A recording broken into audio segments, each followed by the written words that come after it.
Então, bora lá. Quando a viúva tem direito real de habitação. A previsão para o direito real de habitação está lá no artigo 1831, se você quiser anotar. Pega aí o papel e a caneta, porque o artigo 1831 é o que traz quando a viúva tem o direito real de habitação. E quando você vai ler lá o artigo, ele fala que é um direito resguardado ao cônjuge sobrevivente, independente do regime de bens. Então, aqui está primeiro BO, né, que eu quero que você entenda, porque eu já vi advogado falando que no regime de separação obrigatória ou de separação total de bens, a viúva não tinha direito. A pessoa nunca foi lá ler o Código Civil. É independente do regime de bens. Então, mesmo no regime de separação de bens, separação obrigatória, comunhão parcial, comunhão universal, pouco importa o regime, a viúva ou viúvo, tá? Porque é válido para uniões homoafetivas, heteroafetivas, para casamento, para união estável, é um direito estendido, tá? Pouco importa o tipo da relação. Então, o sobrevivente, seja ele ou ela, vai ter direito de continuar morando ali no imóvel. Claro que vai ter que cumprir alguns requisitos, que é o que a gente vai falar já já, tá? Morando gratuitamente nesse imóvel, que era a residência habitual do casal, independente do regime de bens. Então, a primeira coisa, vou repetir para você nunca mais esquecer. O que é, gente? Não importa o regime de bens. Vocês gravaram essa frase? Pouco importa o regime de bens. Só que quando você vai olhar no artigo 1831, lá fala, né?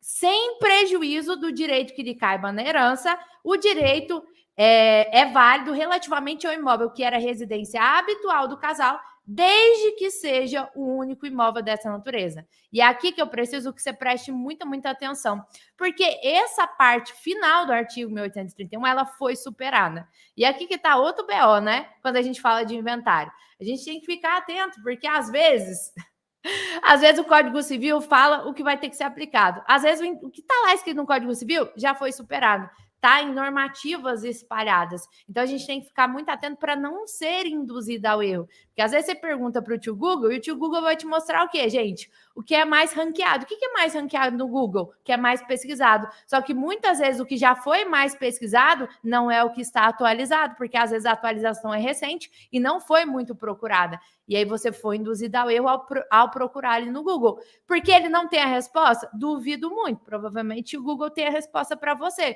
Só que ele vai te mostrar lá no final, lá na próxima página, e você nem chegou a ver aquilo ali que era atualizado. Então, tem que ficar muito atento para não errar isso daqui. Não importa o regime de bens, tem que ser o imóvel que era residência habitual do casal. Isso significa, por exemplo, que o seu João morava, vamos pegar aqui as canetinhas, ó, o seu João era casado com a dona Maria aqui. Eles moravam numa casa que valia 500 mil reais. Só que o seu João faleceu e ele deixou um imóvel que vale 250 mil, a metade do valor.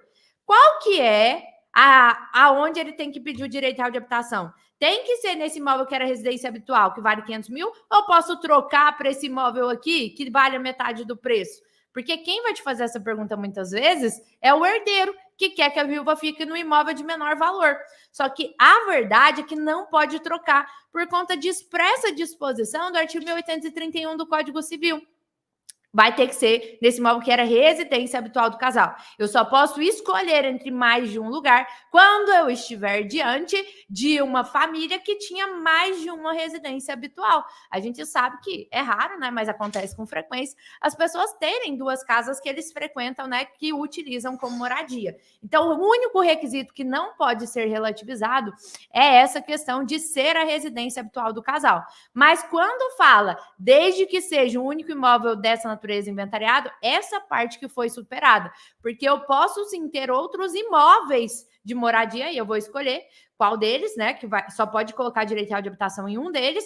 E é muito importante que você entenda, porque às vezes o cônjuge ele não vai ter direito de herança, ele não vai ter direito de meação, ele não vai ter direito de nada. Vamos pegar o exemplo da separação obrigatória, quando o seu João, casado aqui com a dona Maria, deixa 2 filhos aqui, ó, a Amanda e o André, casado na separação obrigatória.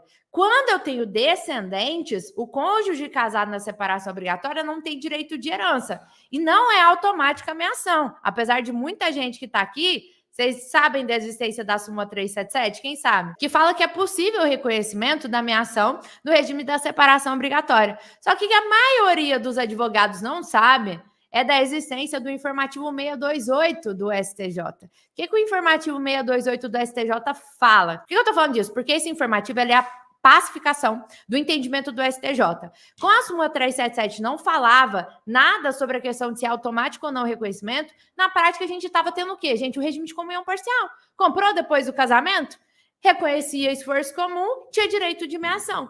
Então, a gente estava tendo uma subversão do regime de separação obrigatória. E isso foi parar várias vezes no STJ. Os herdeiros falando, ó, não é automático o direito. Aí tinha uma turma que falava lá, não, é automático sim. Aí caiu em outra turma, tinha a divergência entre a terceira e a quarta turma, que falava assim, não, não é automático não, precisa comprovar esforço comum. Então, até dentro da do nosso Superior Tribunal de Justiça, quando o processo ia para lá, se caía uma turma era um entendimento, se caía na outra era outro entendimento, e aí vinha uma insegurança jurídica muito grande. Como é que nós, advogados, falaríamos para o nosso cliente se tinha direito ou não? Se a depender da turma que cai, a pessoa vai ter direito, e a depender da turma que cai, não vai ter direito.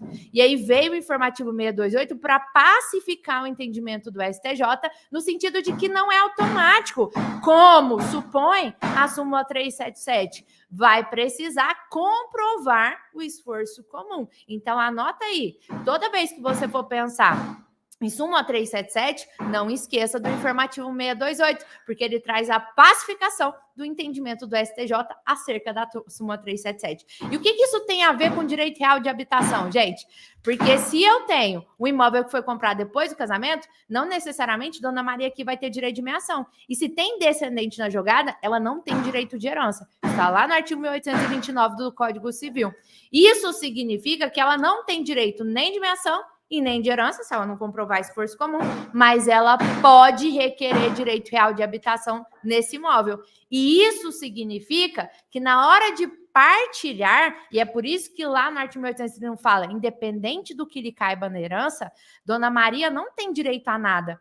Ela nem entra na partilha desse inventário, mas eu posso adicionar um tópico ali nas últimas declarações, se eu estiver falando de inventário judicial, e se eu estiver falando de inventário extrajudicial, eu vou adicionar um tópico na escritura. Como eu adiciono esse tópico? Tem lá, não tem? 3, dos herdeiros, 4, do cônjuge ou companheiro. Aí você vai qualificar. Seu João era casado e assim permaneceu até o momento da sua morte com Dona Maria da Silva, no regime de tal, não sei o quê. Aí o item 5, do direito real de habitação. Conforme artigo 1831 do Código Civil, é resguardado ao cônjuge ou companheiro sobrevivente o direito de permanecer residindo gratuitamente no imóvel enquanto vida tiver.